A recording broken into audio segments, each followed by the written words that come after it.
This is a story of a mother who had a stroke and she was paralyzed, and her family was told that she was brain dead. And this was very difficult for the family because their mom was always full of life, a young spirit, and had a zest for living. And they wanted to know that they did everything they could to help her recover. And I was approached on Sunday with a phone call from this family to see if I could come and do what we could do. And they told me their mother was on life support and that her estranged husband was the one who paid for her life, but they were not friendly with one another, and that he was not very fond of this idea. In fact, he was very much against it. He held the keys to her life because he was the custodian of her health record, or her health and life, while she was in a coma. It had been about 2 weeks prior that the mother had been in the coma. No signs of improvement.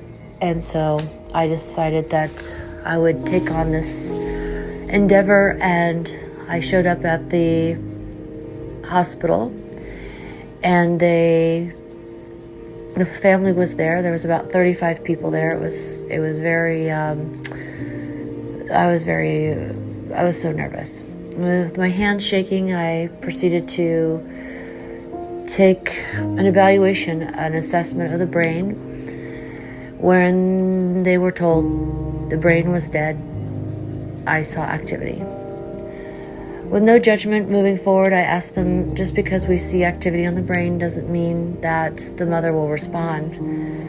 Little kids respond quite quickly, but especially older people, the older we are, the longer it takes for the brain to respond, to get out of stuck states of survival, fight or flight, freeze mode.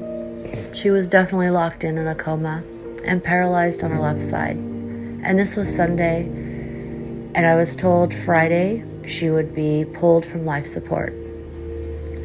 In fact, the husband said he didn't care if she walked out. She was going to be pulled away from life support.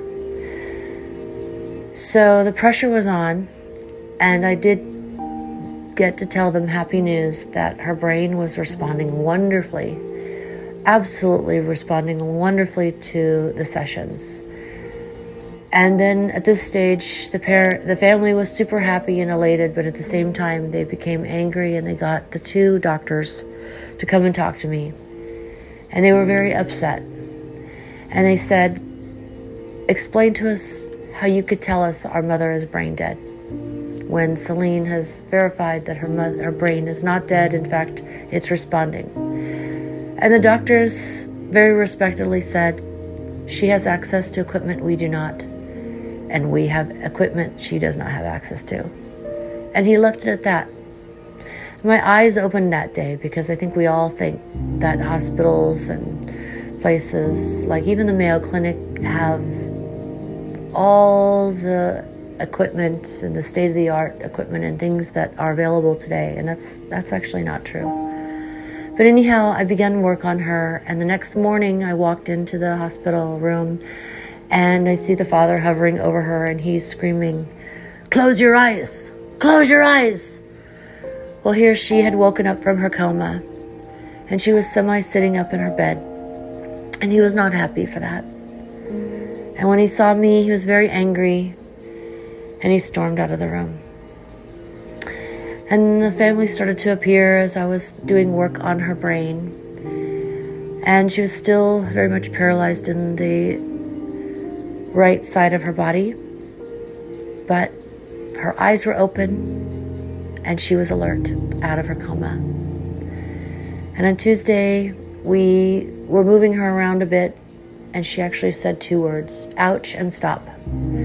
I communicated with the family how important it was to find a way for her to communicate to the doctors so that she could show them that she was of sound mind, such that she could be in charge of her own life again. We came up with a number of ideas, but it seemed daunting of the task. I continued the next day on Tuesday and Wednesday to work on her. At this point, we saw movement in her leg and arm when she was completely paralyzed, and her face became firm again from, the sagginess of the paralysis. She started to show signs of movement and recovery from her paralyzed side, but still not enough to figure out a way to get the mother to speak, or the mother to perhaps write or check off a list or something to communicate to the doctors that she wanted to live and she was of sound mind.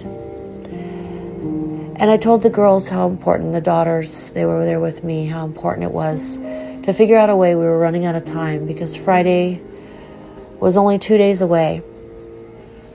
And Thursday we worked diligently to try to continue the mother's progress in her brain so she was coherent, cognizant, and of sound mind. Thursday night about 8:30 I got this video. The mother was in front of the doctors, and the daughters were asking her questions, wherein she was able to convince the doctors that she was of sound mind. Awesome. Do you want to live? Do you want to fight? Because you can get through this. You got to tell the doctor, do you want to fight for your life? Lift your fingers if it's yes.